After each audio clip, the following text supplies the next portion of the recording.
हाँ तो स्टूडेंट, हमारे यूट्यूब चैनल में आपका स्वागत है। आज देखो हमारा चल रहा था क्या, परागकण। और परागकण, परागन में भी कौन सा चल रहा था, पर परागन। हमने स्व परागन पढ़ लिया। अब चल रहा था हमारा पर परागन। और पिछली वीडियो में हम पर परागन किसे कहते हैं और उसकी जो युक्तियाँ थी उसको भी पढ़ लिया। अब हम पढ़ते हैं कि पर परागन को कराने में कौन कौन से कारक या एजेंट क्या होते हैं, सहायता करते हैं। क्योंकि पर परागन करने के लिए किसी माध्यम की ज़रूरत होती है, ठीक है। तो उसके बारे में हम पढ़ेंगे। क्लियर? तो देखिए, उसके बारे में पढ़ेंगे। उसको बोलते हैं कर्मक। क्या वो कहते हैं उनको? कर्मक, या उसको कहते हैं एजेंट्स। क्या कहते हैं? एजेंट्स। अब कर्मक किसे कहते हैं? तो वह माध्यम वह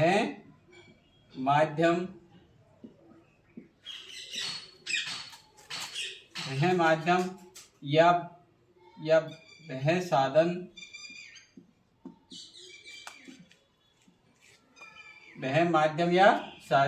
साधन जो पर परागन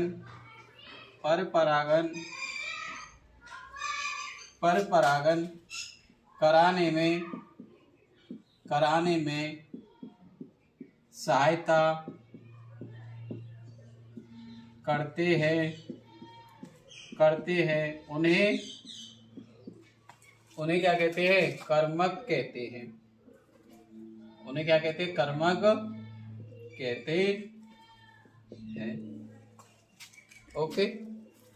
अब देखिए, ये कर्मक विभिन्न प्रकार के होते हैं। जैसे आपने देखा, पर परागन वायु के द्वारा होता है तो उसे कहते हैं वायु परागन। तो एक तो होता है वायु परागन, दूसरा होता है जल परागन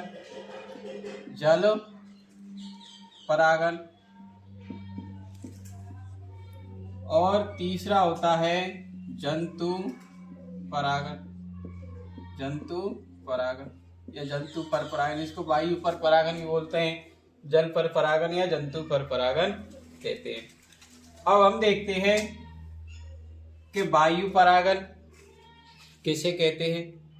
तो वायु के द्वारा होने वाले परागन को क्या कहते हैं? वायु परागन कहते हैं।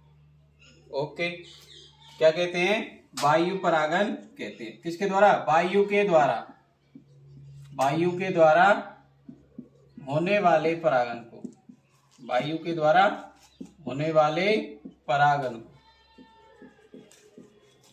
क्या कहते हैं? वायु परागन कहते हैं। अब वायु परागन ऐसे पुष्पों में होता है। ज्यादातर तो ये पुष्प जो कैसे होते हैं, परागन या पुष्प छोटे होते हैं। कैसे होते हैं? छोटे। उनमें कौन सा होता है? वायु परागन होता है। और उनकी संख्या कैसी होती है? बहुत ज्यादा संख्या में पाए जाते हैं। और इनमें देखो, ये कैसे होते हैं जो वायु परागन होता है कि ना तो इनमें क्या होती है, किसी जैसे रंग बिरंगे रंग की कोई पंखुड़ियां वगैरह होती है पुष्प में, ना ही इसमें क्या है कोई मकरंद खुशबू वगैरह होती है जिससे कोई इससे क्या हो जाए, आकर्षित हो जाए। तो इनमें वायु परागन इसलिए होता है। और ज्यादातर वायु परागन किन में होता है? जिम्नोस्पर्म पादपों में। जिम्नोस्पर्म पादपों में होता है। कौन से पादपों में? जिम्नोस्पर्म पादपों में होता है। क्योंकि इसमें जो वायु परागन होता है, उनके जो पुष्प होते हैं उनमें क्या है, जो भी उपो परागकण मिलेंगे सूखे मिलेंगे, बहुत कम वजन होगा उनमें, तो वो क्या है वायु के साथ उड़ सके, ऐसे परागन पाए जाते हैं। ठीक है, तो उनमें कौन सा होगा? वायु परागन जिम्नोस्पर्म पादपों में। जैसे अपन पढ़ते साइकस, पाइनस। अब ये ऐसे पादप है साइकस, पाइनस। इनमें क्या होता है, परागन बहुत अधिक संख्या में बनाए जाते हैं। क्या कर जाते हैं? बहुत अधिक संख्या में बनाए जाते हैं। और इन पे क्या की जाती है? पराग कणों की क्या है, वायु के द्वारा परागन कराया जाता है। और किसमें? वातावरण में छोड़े जाते हैं। तो उसे अपन जो परागन कैसे होते हैं, जो पीले रंग के होते हैं, तो उसे क्या कहते हैं? पीली आंधी भी कहते हैं। क्या कहते हैं? पीली आंधी भी कहते हैं, पीली वर्षा भी कहते हैं। क्या कहते हैं, पीली वर्षा भी कहते हैं। और ये परागन देखो, जब इनमें वायु परागन होता है तो बहुत सारे परागन नष्ट भी हो जाते हैं, क्योंकि वायु के माध्यम से उड़ते हैं। अब वायु के साथ जाएंगे तो कुछ परागन तो वो वर्तिकाग्र पर पहुंचते हैं, कुछ नहीं पहुंच पाते, तो वो परागन कैसे हो जाते हैं, नष्ट भी हो जाते हैं, खत्म हो जाते हैं। तो इस परागन को क्या कहते हैं, दिशाहीन परागन भी कहते हैं। कौन सा परागन, दिशाहीन परागन। कौन सा परागन कहते हैं इसको, दिशाहीन परागन भी कहते हैं। कौन सी परागन, वायु परागन। आगे समझ में क्यों कहते हैं, क्योंकि देखो जब वायु किसी पुष्प से दूसरी पुष्प पर परागन जाएंगे उड़ करके, तो वो क्या है, आधे से तो कहीं वैसे ही गिर जाएंगे, तो वो नीचे गिरेंगे मिट्टी में, तो वो नष्ट होंगे, खराब हो जाते हैं। तो जरूरी नहीं है कि परागन होगा या नहीं होगा, वायु के द्वारा हो भी सकता है, नहीं भी होगा। तो वो कौन सा है, दिशाहीन परागन। क्या कहते हैं उसको, दिशाहीन परागन कहते हैं। और इनकी जो वर्तिकाग्र होती है, इनमें जो पुष्प होते हैं, क्या होते हैं, इसमें जो पुष्प होते हैं और उसमें जो वर्तिकाग्र होती है वो क्या है, पुष्प से बाहर निकली हुई होती है। कैसी निकली हुई होती है, पुष्प से बाहर। मान लो ये कोई पुष्प है, ये कोई पुष्प है, तो इससे क्या है, जो वर्तिकाग्र होगी वो थोड़ी सी बाहर निकली हुई होगी। अब बाहर निकली हुई क्यों होगी, क्योंकि जैसे ही कोई वायु से क्या आएंगे, परागकण आएंगे। क्या आएंगे, इधर से परागकण आएंगे। अब वो परागकण आएंगे तो वायु के माध्यम से किस पर आ जाएंगे, वर्तिकाग्र पर आ जाएंगे। और वर्तिकाग्र कैसी होती है, चिपचिपी होती है, तो इस पर आकर के क्या है, वो चिपक जाएंगे और क्या हो जाएंगे, परागन की प्रक्रिया, परागन क्या हो जाएगा, हमारा पूर्ण हो जाएगा। क्लियर। अब उसके बाद है हमारा कौन सा, जल परागन। जल परागन, तो एक बार इसके उदाहरण भी बता देते। वायु परागन देखो, जैसे गेहूं, मक्का, बाजरा, गन्ना, तो ऐसे आप बहुत सारे उदाहरण ले सकते हैं। किसके, वायु परागन के। क्योंकि जिनमें, अब देखिए गेहूं में देखना आप, तो उसके पुष्प भी कैसे बनेंगे, बहुत छोटे, और परागन भी तो और भी छोटे होंगे, तो वो वायु के माध्यम से उड़ करके दूसरे पुष्प पर चले जाते हैं और क्या हो जाता है, पराग। ऐसे ही मक्के में होता है, बाजरा, गन्ना, तो सभी में ऐसा ही है। और भी काफी सारे उदाहरण हैं। क्लियर।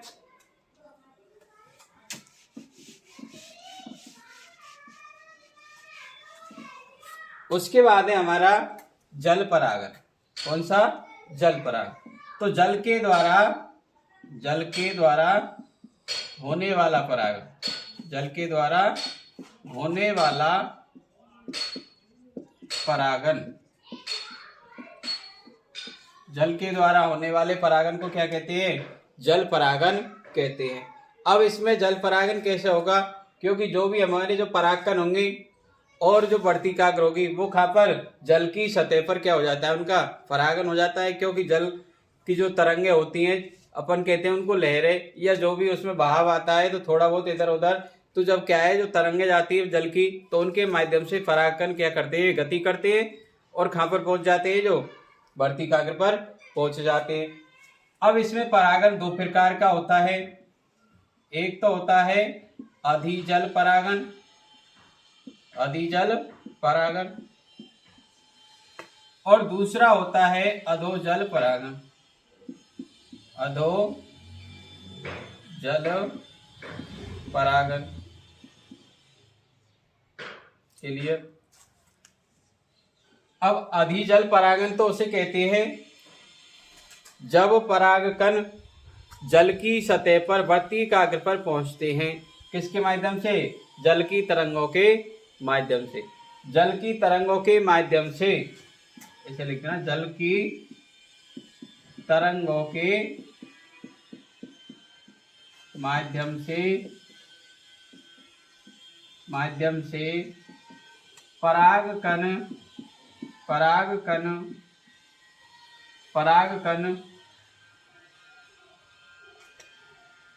जल की तरंगों के माध्यम से परागकण जल की सतह पर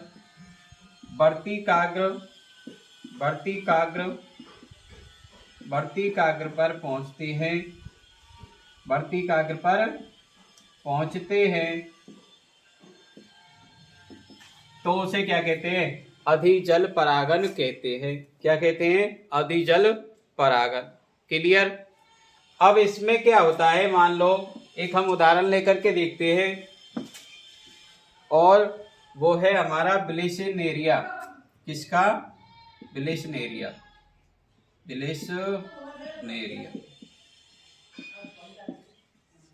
अब इसमें क्या होता है, मान लो कोई हमारा क्या है, ये पादप है, इसमें भरा है क्या? जल।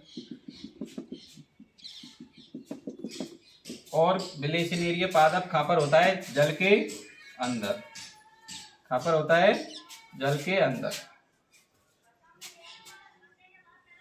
अब जब तक इसके पुष्प क्या है, परिपक्व नहीं होते, तब तक तो ये किससे लगे रहते हैं। और जो ब्लिसनेरिया पादप होता है ये कैसा होता है? एक लिंगी होता है, क्योंकि इस पर नर और मादा अलग अलग होते हैं। नरजन्नांग पुष्प अलग होगा और मादा अलग अलग होगा। अब इसमें जो जब तक पुष्प इसी पर लगे रहते हैं, और जो परागन भी क्या है, पुष्प में लगे रहते हैं। जब कब तक? जब ये अपरिपक्व होता है। कैसा होता है? अपरिपक्व। ठीक है। और ऐसे ही मादा पर लगे रहते हैं। ये नर मान लो और ये मादा। अब जब ये परिपक्व हो जाता है तो पुष्प इससे टूट करके और कहाँ पर आ जाता है? जल की सतह पर आ जाता है। और इसकी जो वर्तिकाग्र होती है, जो वो कैसी होती है? अपरिपक्व होती है, जब तक कुंडलित होती है। कैसी होती है? कुंडलित। और जब ये परिपक्व हो जाती है, कौन? मादा। परिपक्व होने के बाद इसकी कुंडलित क्या है? एक कुंडलित हो जाती है, मतलब सीधी हो जाती है, और सीधी होकर के कहाँ पर आ जाती है? जल की सतह पर। अब परागकण कहाँ पर पहुंचेंगे? इन तरंगों के माध्यम से इस पर वर्तिकाग्र पर पहुंचेंगे। तो ये परागकण कहाँ पर पहुंच जाते हैं? वर्तिकाग्र पर। और इनका क्या हो जाता है? परागन हो जाता है। परागन होने के बाद वर्तिकाग्र दोबारा से क्या हो जाती है? कुंडलित हो जाती है। क्या हो जाती है? कुंडलित हो जाती है, और कहाँ पर आ जाती है? वापस उसी में। तो परागन की क्रिया इसमें इस प्रकार से पूर्ण होती है। किसमें? ब्लिसनेरिया पादप में। ओके। उसके बाद हमारा अधोजल परागन।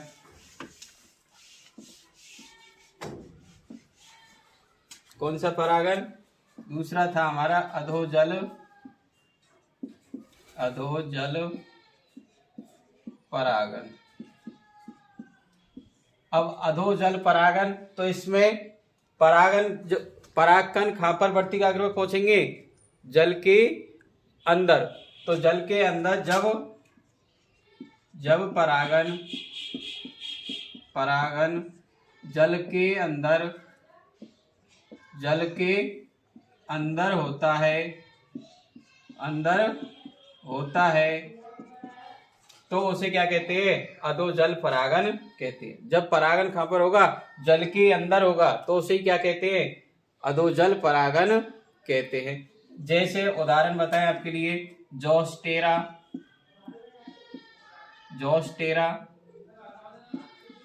सिरेटोफिल्लम।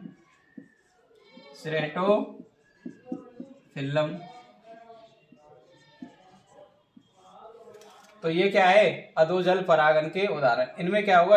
अंदर जल के ही अंदर क्या है, मान लो ये भरा है जल,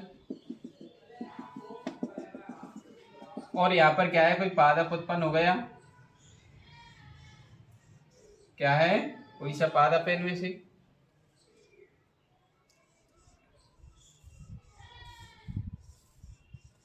इस प्रकार से इसमें क्या भरा है?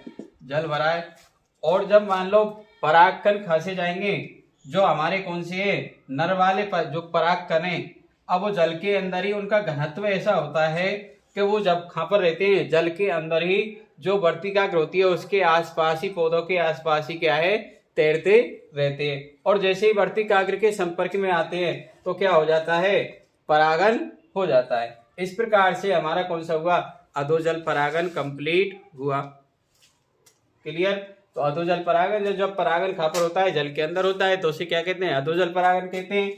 किस में होता है? जोस्टेरा में और सिरेटोफिल्लम में। उसके बाद है हमारा जंतु परागन। कौन सा परागन? जंतु परागन। तो सुनिए, जंतु परागन किसे कहते हैं? तो जंतुओं के द्वारा होने वाले परागन को क्या कहते हैं? जंतु परागन। जंतुओं के द्वारा होने वाले परागन को क्या कहते हैं? जंतु परागन कहते हैं। किसके द्वारा? जंतुओं के द्वारा होने वाले परागन को क्या कहते हैं? जंतु परागन कहते हैं। ओके। अब जंतु परागन में सबसे पहले होता है परागन कौन सा? कीट परागन। हम पढ़ते हैं कौन सा? कीट परागन। अब इसमें क्या होता है? तो कीटों के द्वारा होने वाले परागन को क्या कहते हैं? अपन कीट परागन कहते हैं। क्या कहते हैं? कीट परागन। क्लियर? कीटों के द्वारा होने वाले परागन को क्या कहते हैं? कीट परागन कहते हैं। आगे बात समझ में। अब कीट परागन किस में होता है? कौन कौन से पादप में होता है? तो देखिए, बरगद। कौन सा? बरगद, सरसों, सालविया,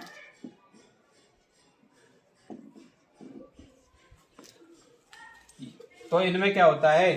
कीट परागन होता है। आगे समझ में। क्लियर? तो कीटों के द्वारा होने वाले, अब ये कीट देखो, जो जंतु परागन होता है उनकी खासियत है। जंतु परागन किसमें होगा? जो पादप या जो जिन पुष्पों में क्या होगी? आकर्षित करने की क्षमता होगी। अब आकर्षित तो किससे होंगे? देखिए, या तो उनमें क्या होंगी? मकरंद ग्रंथियां होंगी। क्या होंगी? मकरंद मतलब खुशबू। और दूसरी बात, पत्तियों कैसी होंगी? रंग बिरंगी रंग की होंगी। कैसी होंगी? रंग बिरंगे रंग की।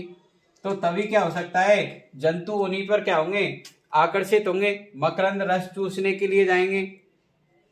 क्या जाएंगे? रस चूसने के लिए जाएंगे। तो उसे उन्हीं से क्या होगा? कीट परागन होगा, क्योंकि कीट तभी आकर्षित होंगे। उनमें क्या है? कुछ मकरंद वगैरह, कुछ रस वगैरह होगा, तभी क्या होंगे? कीट आकर्षित होंगे। ठीक है? तो उसे क्या कहेंगे अपन? कीट परागन। दूसरा है हमारा पक्षी परागन। कौन सा? पक्षी परागन। तो देखिए, पक्षियों के द्वारा होने वाले परागन को, पक्षियों के द्वारा होने वाले परागन को, तो पक्षियों के द्वारा होने वाले परागन को क्या कहते हैं? पक्षी परागन कहते हैं। क्या कहते हैं? पक्षी परागन कहते हैं। क्लियर? अब इसमें उदाहरण देखिए। अब तो इसके उदाहरण हैं, आप वृक्ष देख लो। क्या देख लो? वृक्ष जितने भी, कुरैशी, फेसिकल, कुरैशी,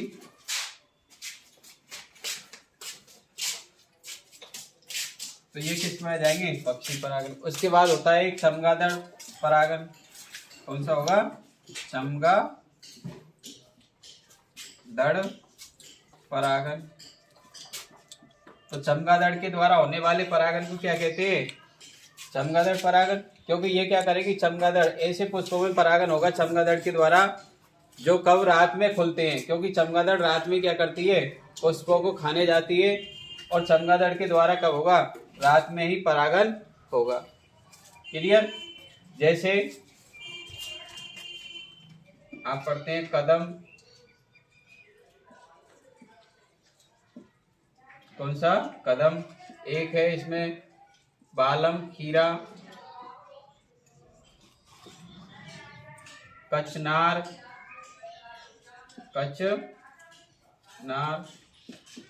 तो इन पादपों में किसके द्वारा होगा? चमगादड़ के द्वारा परागन होगा। ओके, तो ये हमारा क्या हो गया? परागन क्लियर हो चुका है।